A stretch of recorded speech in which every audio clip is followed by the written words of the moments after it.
I'll have to save my TKO for a different time. No, just give me like a 2-minute. Okay. Good thing I spent an hour prep. No, I didn't. But I'll probably. I'm not doing stock videos. I might talk about this on a different live stream. I'm interested. Like I've been researching it behind the scenes, and then it had the huge drop off from like 100 to 85. So it kind of really was on my radar at that point. Just some of the things I'm aware of. I had this awesome chart about dollars per like viewership numbers. I can't find it, but like most profitable sports. So this is the idea: is that not just revenue, because revenue is just based on size of a sport, but like profit wise, wrestling and boxing and MMA are some of the most profitable sports in the world at this point. Which actually, Formula One, if they ever went public, their numbers of like fan numbers and profits and revenue, oh my god, it's like impressive. But you could so these are like some of the most wide profitable businesses. These three. How are they calculating profit? Is that how are they calculating that? This article I didn't really get into yet, but I'll show you here. No, because if you go back, it says, okay, it has it here. Okay, go ahead. Yeah. So this was like a few months ago. They're called TKO Holdings. This is like the stupid name they had at the time. So this is their investor deck for going public. So you could see some of the stuff they're showing. So they're just showing these are fast growing companies. You're getting these two businesses. So you could buy Endeavor and still get access to this, or you could buy TKO. So if you buy Endeavor, you get all this, right? If you buy TKO, you just get WWE and UFC assets. Which I will say, I think these things lose so much value when they get so diversified like that. Like I think of all like the restaurant stocks. You're like, oh, I want Taco Bell, but then I have to buy Burger King and I have to buy all these like versus buying McDonald's. Yeah, and like I have no interest in Endeavor itself. I really never cared for it. So this is much more intriguing to me. They're I couldn't find in the prospectus or anything. They're predicting double-digit growth for the foreseeable future. They didn't state anything specifically, but the way they have been growing. So like also this is talking about, okay, look, you buy these two assets, but we have all this other stuff and we can do events and we have talent agents that can work. We can have like a UFC promotion work with, some of their other endeavors. This is what they're selling you. They own betting companies too, huh? Yeah. So they put on events. They own like pieces of different type of like EuroLeague basketball. So you can see they're in a lot of different pies. Endeavor, not this business. Right. Endeavor owns all of this. Yeah. They're trying to sell you on the idea, How much of this does Endeavor own? So here it is. Okay. There's a pie. There's a chart for it. So Endeavor gets 51% of the shares, and then WWE is 49% of the shares. So it's really kind of interesting to read in the prospectus. So like Endeavor didn't buy WWE. They like didn't agree upon. It really is a merger, actually. Right. Just Endeavor has a slight controlling interest. So some other numbers, like a lot of this is predicated on growth. They're still growing. I believe these are still rapidly growing businesses, I think, with a lot of tailwinds still to them. So what else I'll show you? We got to hurry up. Yeah. So you hear they're still they didn't project growth, but they're growing at a still pretty decent clip, double-digit growth, both businesses. Here's their split of revenue. You can see media. What's cool is so they're going to keep all the TV and rights deals separate. So SmackDown, Raw, WWE Fight or WWE Network, UFC Fight Pass, and then the UFC pay-per-view. It's all separate deals. So it's not like there's no risk of them doing one massive deal for UFC, WWE, and then like let's say they do a 10-year deal and then it's just like they wish they could get out of it and renegotiate if the market goes up for sport events. So they constantly are going to have new deals that they can strike for these rights, which is interesting. In the future they could sell it all to somebody like Amazon or Disney, but that's not in their plans. So no, because the whole thing about these that makes them interesting is like they make so much money off PPV, don't they? Pay-per-view. Oh yeah. And so like, so whereas, both businesses have pay-per-view, a lot of pay-per-view money coming in. And I find that interesting that you have an audience that agrees basically to say, we'll pay $70 per event. You're not going to find anyone in the NFL like, I mean, well, people like buy tickets and stuff, but they're not paying $70 to watch their team. I mean, some people will, but the vast majority aren't. From what they're very diversified businesses. Like you said, pay-per-view, and then they've got the Disney deal for the UFC. Like here, they have sponsorships. They have they have a website, Fight Pass, with subscribers. WWE, SmackDown, and Raw are separate deals. And then they have their own streaming service that Comcast bought rights to. So they have all these different streams of funds. It's not just like a football game ticket revenue and then the TV deal. They get more stuff than that. But I just wish there's part of me that's like, man, it'd be so cool if Endeavor wasn't the controlling interest and they just switch betting partners and buy one and own it, because that would be such a massive. But go ahead.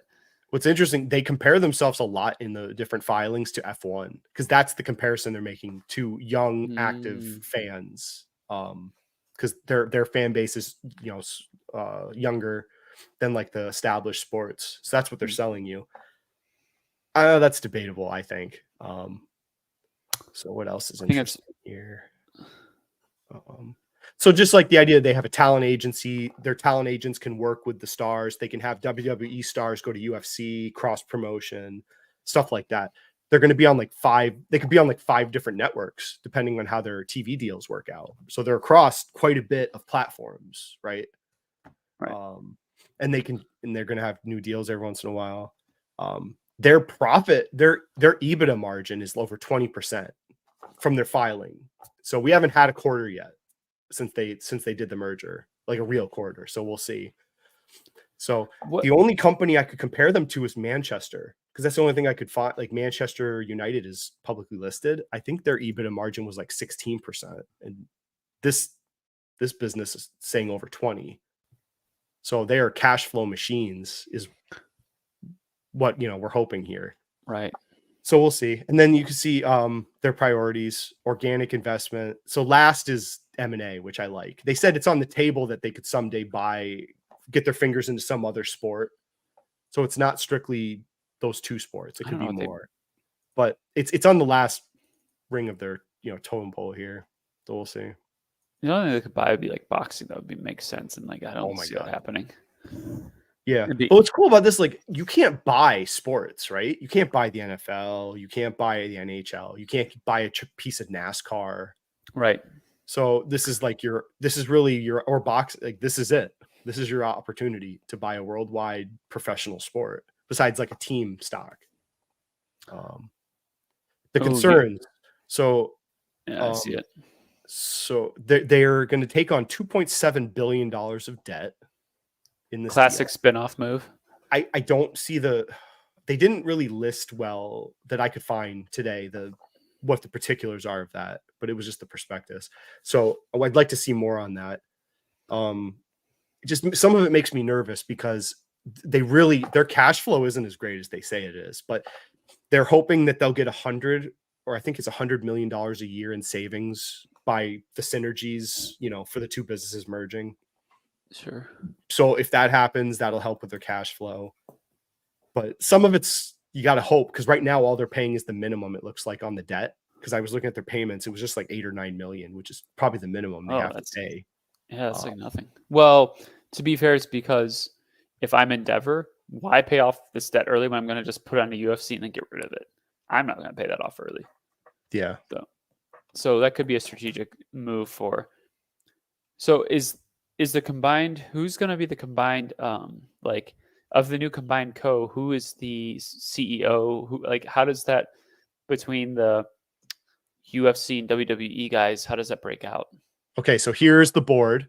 So the board is going to be 4 WWE guys and then 5 Endeavor guys. So here's the board. Okay. They just approved it. No, this is another big negative. Vince McMahon, it's in the prospectus, is the executive chairman until death, basically, is the way they wrote it, because he's not retiring. So if you don't like Vince McMahon, and there is plenty of stuff to read in the prospectus about Vince McMahon. They lay out all his sexual harassment lawsuits and all. Does he? I don't know much about him. He's the GIF. He's like the GIF, right? That's the only. There's a lot in there to read about him. So they're saying a lot of it's been settled prior, but Endeavor did have to pay part of his settlements. So I need to understand that more. But he's not leaving. So if you're like, oh, he'll just retire. No, they're not. They can't force him out. It's in there. They specifically state he has such a huge amount of WWE shares. He can make substantial decisions for the company's direction by himself. So he must have a huge amount of the 49% share of that part of the business. Wow. I didn't realize he had that much. I guess we'll find out because they'll have to list that out. But, Endeavor does have more people on the board, though. So it's not all so they have 5. And WWE only has 4 people. So Endeavor is still running the ship on this. And they have Robert Kraft's son on there? That's interesting. Yeah, I guess that's Robert Kraft's kid or Jonathan Kraft. Be. Yeah. Silver Lake's co-CEO. Open Door guy. Oh, that's great. That's not the guy that's a woman, right? Carrie? Unless I'm Carrie Wheeler. Oh, Chief Technology's off. Oh, that person, Carrie Wheeler, was only hired in December 2022. So that's nuts. So what else? Dana White's still there running the UFC. He's just not on the board, but he's the president and CEO of the UFC. And then the guy that runs WWE is this guy, Nick Conn, who's been there for a while. Nobody's leaving. So all the players that have been there are still there. I don't know. I'm intrigued. So it's interesting. Like some of the analyst coverage I'm seeing, they're saying it's worth like 130 to 150 a share. So we're at like 82 or something at this point. I think the thing I like to see is, where does this thing land in 6 to 12 months? I don't know if there's any agreements where certain insiders can't sell shares for a while, et cetera, et cetera. A lot of times these things, and then you add on the fact that they basically loaded the UFC up with debt and then threw them off. So there could be a bit of just a sell-off as that stuff kind of works itself out. Because a lot of times, this is done to give people liquidity, and they want to use that liquidity. This part was funny. So it fell like from 100 to 85. I think it was last week. So I'm like, what the hell? So they made a new deal for their SmackDown and their WWE online streaming service with Comcast. So it's on Peacock, exclusive Peacock. They don't have subs for that WWE portion. And I guess they got 40% better on the deal, but Wall Street expected them to get 50 to 60% better on their contract. So the thing tanked $15 a share. Wow. But still, 40%, they're 40% better on their deal. And Wall Street was like, oh, that sucks. And, well, so how long is the deal for? I think it's 5 years. So all the WWE SmackDown and their streaming is on Peacock and the Comcast stations. So they're in the middle of Raw. Raw is going to get renegotiated because Fox said they don't want to bid on it for now. So they have Raw that's coming up for a deal. It might go to ESPN, actually, is where I think it might go. So I think ESPN might buy it, and then they put it on FX, which could be I think that'd be a good move for Disney, honestly. But like ESPN, how can they buy anything? Yeah. Well, the thing they can't put it on ESPN because they can't guarantee what is it, every Monday would be Raw. They can't guarantee that. There's no way with the football schedule. No. So they'd have to put it on FX or they'd have to do ESPN Plus. But then UFC's already on that. So I don't know where they would. It doesn't really make a ton of sense. So yeah, we'll see. Maybe 1 or 2 quarters now that we can actually see if those synergies are going to save them money. Because looking backwards, they didn't save any money on administration because they were still 2 businesses, right? So those promises of savings on management, we will see. If they need that to happen, I think, from a cash flow perspective, so they can start paying some debt down. They really need to save some money in cost cutting. But they have big expansion plans. Dana White's done some interviews and he's like, they have big goals. Most of their revenue is still only in America. Like 90% of their revenue for both businesses. The worldwide revenue is very small. So you could say there's still plenty of growth there. I like it a lot. I just have this rule, especially when you spin something off that's gotten laden with debt, to just kind of take a step back and watch it. Yeah, we know with like the Warner Brothers or the watching Warner Brothers. So I'm thinking like let's see, what were the mistakes I made? Let's see, Olaplex is one. One that I made a lot of money off of was IAS, was watching that and just waiting for it to sell off a lot. But basically, a lot of times these things, they have a lot of indiscriminate selling pressure from people just wanting to liquidate. And so you just kind of have to wait. And then if you get to a point where it's just like, I can't turn this up, then you buy some. But me personally, I just like to watch these for a little bit because they can get. No, I like your idea. Like I bought I bought 2 shares for a watch, and then I'm gonna wait 2 quarters. I want to see 2 filings of the actual company merge now, not the prospectus crap. Right. And the other thing is, we'll see. They will have synergies probably, but they'll also have like merging costs, I'm sure. So that's the other thing. It's like they'll probably look bad. But this is interesting because so Endeavor has a smaller market cap than TKO now? It might. It does. Are you looking at Endeavor? Yeah. It's just an interesting. Yeah, this is the difference between, was it BAM and what was the other BN? one? BN. It's the same idea. So you get a portion of the business or the whole thing. So they get like half of their market cap, or Endeavor might be interesting actually. I don't know. I have to look into it, because if you're telling me that they own 51% of a $14 billion company and their market cap's only $9.5 billion, what is the rest of their stuff just completely worthless? I mean, oh, here it is. This is what I was looking for. There's where they actually say it. Expected 50 to 100 million long-term annualized run rate net operating synergies. But the only thing that pay-per-view doesn't function in other parts of the world like it does in America. Like, so they have to make TV deals, so that you can't really expand the pay-per-view business worldwide. So they have to do other deals basically. So it's a challenge, but I don't know. You don't get too many options at owning like a sports. There's really not much options. You got Manchester.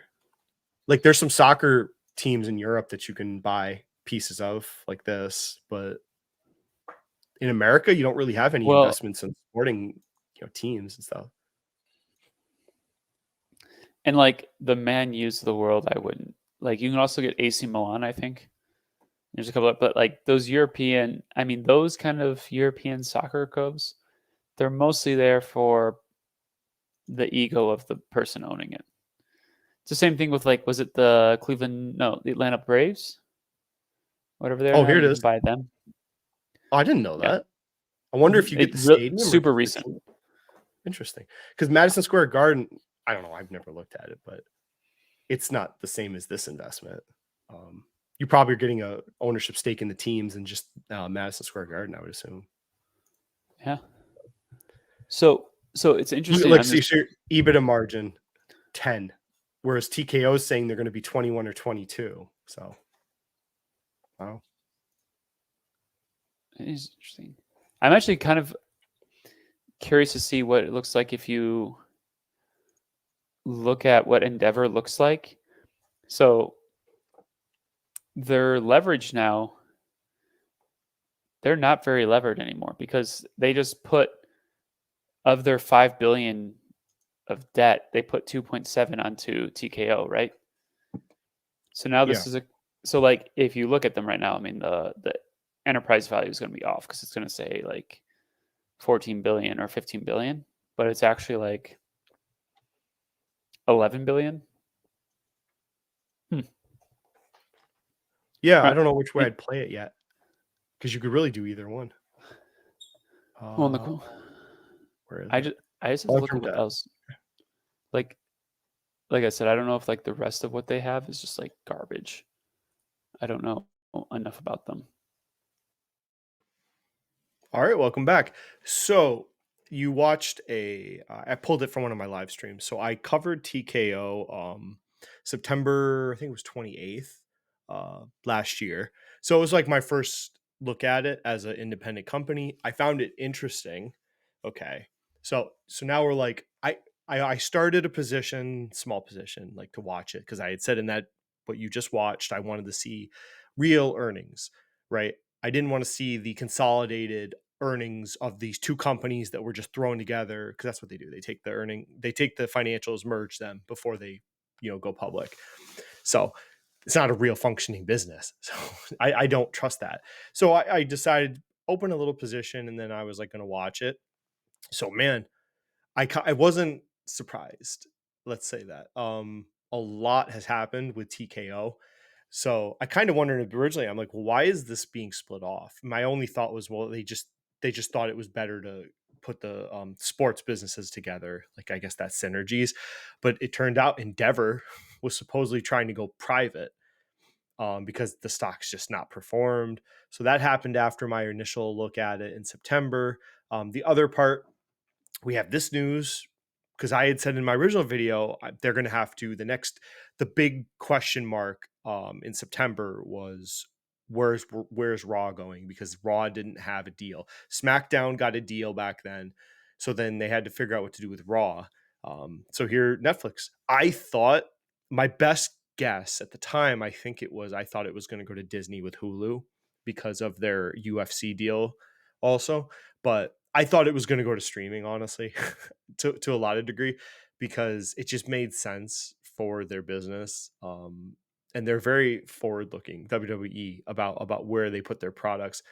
So Netflix wasn't my initial thought. Like I said, I thought they were going to put it on Hulu, is what I thought a little bit, or potentially I thought maybe Amazon Prime.